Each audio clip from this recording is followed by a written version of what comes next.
Hello and welcome back to the channel. In today's tutorial, I'll be sharing with you a requested video of how to cut an asymmetric neckline built-up collar dress with a peplum. So if this is something you like, please don't forget to hit on the subscribe button. Let's dive right into today's video. So first, here is my pattern paper and I've gone ahead to mark my measurements. So I marked my shoulder to bust, shoulder to under bust and waistline. So I added 2 inches on top for the built up neckline. So you can go ahead to use 1.5 inches or 2 inches. It totally depends on what you're working on. So I'll just go ahead and mark out my basic neckline at my shoulder line, and I will be coming down by 3 inches. So I'll be using this as a guide when I'm cutting out my pattern.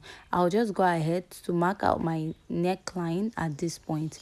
Next, I'll be marking my shoulder divided by 2.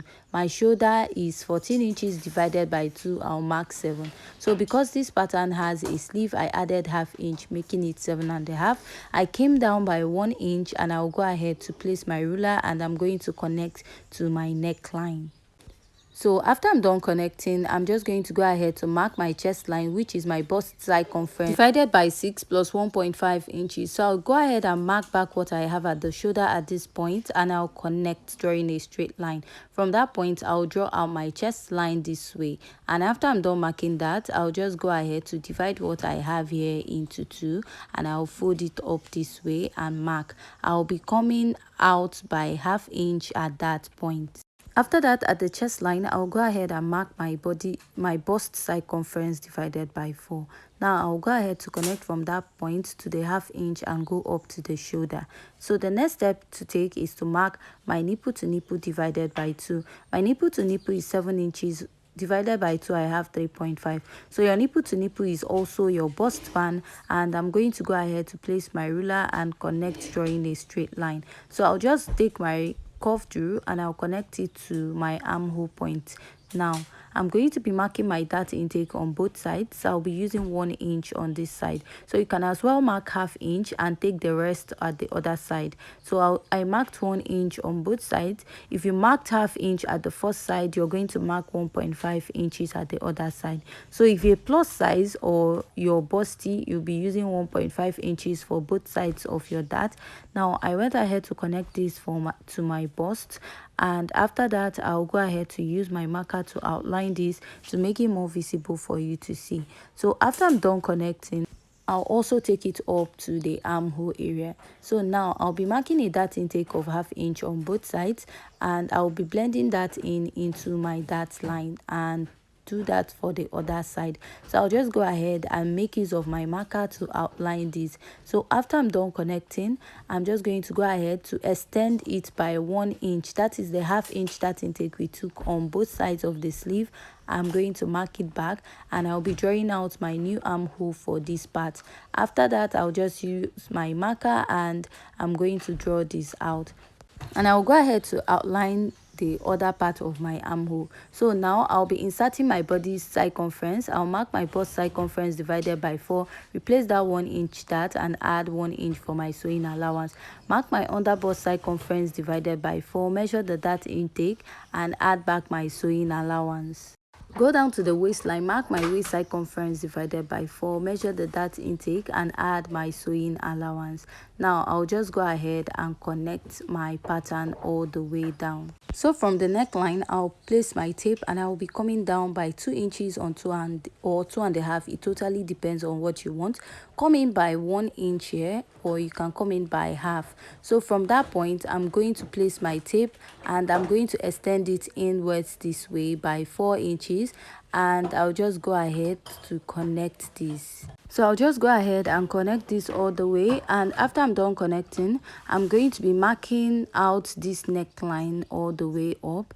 And now what I'll do is to come in by 1 inch. So you can decide to use 1.5. So I'll connect from that point to the upper part this way, and now I'll be drawing like a slanted curve here and place my curve through all the way this way, connect it back to the neckline to create a slope or slight effect there.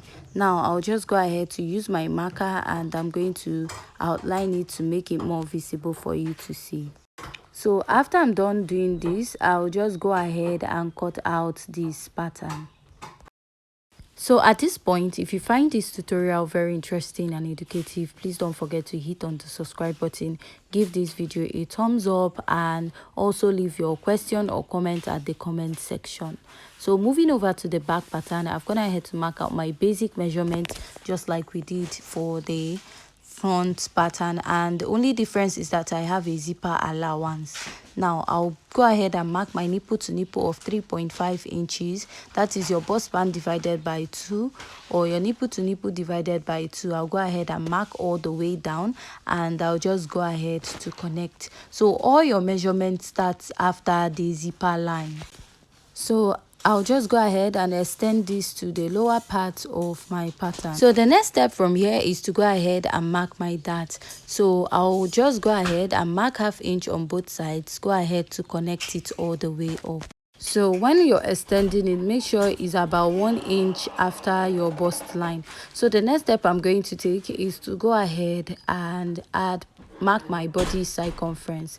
So now I'll go ahead and start from my waist measurement. You can also start from your bust. I'll go ahead and mark my waist circumference divided by 4, measure the dart intake, replace, and add my sewing allowance. Mark my under bust circumference divided by 4, measure the dart intake, add my sewing allowance.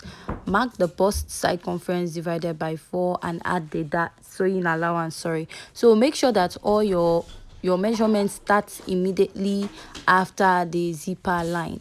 So this is what I have. The next step is just to go ahead and extend the neckline of this pattern, but before that I marked 1/2 inch at the lower part. I'll go ahead to extend it all the way up. So you're trying to get rid of the bulginess at the lower part of the dress. So I'll just go ahead and mark this out. After I'm done marking this out, we are going to head over to the upper part of the dress to draw out the built-up collar. I'll extend my neckline from that point and place my ruler and draw this slanted effect just like we have for the front. So for this back pattern, I came down by 1/2 inch this way, and I'll just go ahead to connect. And next I'll just extend my zipper. So your zipper will be up also, just like in the front the neckline started up. So for the back, the zipper will be very high. So now I'll just go ahead and outline the rest of my pattern, and after that I will be cutting this out. So if you have any question, please don't forget to leave it at the comment section, and if you haven't yet subscribed at this point, please don't forget to hit on the subscribe button, give this video a thumbs up, and also share this video. So I'll just go ahead and cut out the rest of this pattern. So when I was cutting this, I went ahead to extend my zip bunch at the back because the neckline is a bit high, and after that we'll be cutting out the flare part. So I'll be explaining to you how to cut this. For this flare, so we have different type of flare. We have the 360, we have the 720, and we have the 1440 flare. So this is what we are cutting out for this to get that effect. So now I folded my pattern paper into 4. So to get that, I'm going to be doing the calculation on my paper. So first, you're going to be marking out your waist measurement. So my waist circumference is 28 inches. I'll be adding 1 inch for zipper allowance, making it 29. I like including my zipper allowance to the flare, but if I have any excess, I'm going to remove it. So I'll be dividing it by 16. So this is a standard measurement, 1440 flare. So after dividing it, I have approximately 1.81, but I'm going to be using 1.8. So after folding this, now at the tip of your pattern paper, you're going to be measuring 1.8 inches. So you're going to be placing your tape this way, and you draw out that shape around it. So you make sure that is 1.8 inches. So after marking it, my flare is not so, my circle is not so curvy, it's not looking good. Sorry, I'm just going to go ahead and use my pencil to mark it out very well. So this is what I have, and my peplum, I want to have, for my peplum length, I want to use 7 inches. So if I add 7 inches to my blouse, I have 24 inches. So that 7 inches I want to use, I'm going to go ahead to place it from that point, and I'm going to mark this all the way round.